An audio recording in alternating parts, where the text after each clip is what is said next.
in the interim, I managed to fix up the inscription groups here for Shadowlands, and I'll tell you why.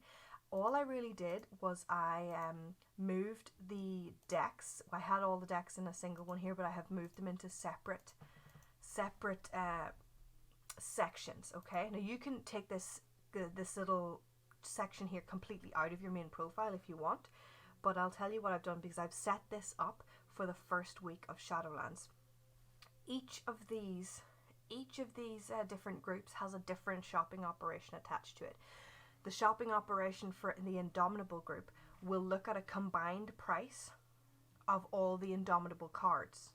The same for Veracity. The shopping operation attached to the Veracity group will look at all of the Veracity cards added together.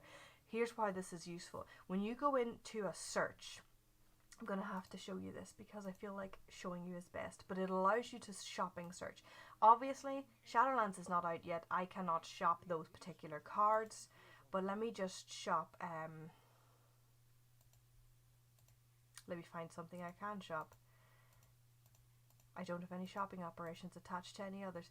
Let's really small category. Let's just go for TBC herbs. Run a shopping scan. Okay, do you see this percentage down the side here?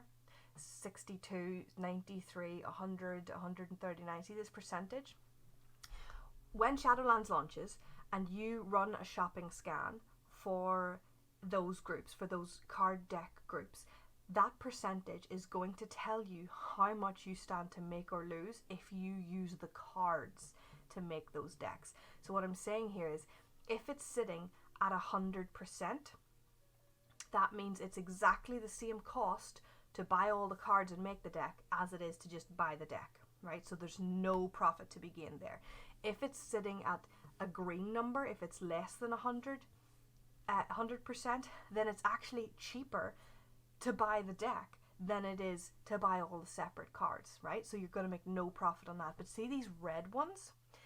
For the way this shopping operation works, you actually want to look at the red ones. So the highest one here is 272%. So if this was our deck of cards, if our deck of cards was 270% more expensive than all of the individual cards added together, what that means, friend, is that there's 170% profit for you if you go and buy one of all of those cards, buy the cheapest card, and make that deck and put that deck on the auction house. So you can make money just by buying the separate cards and putting the full deck together on the auction house.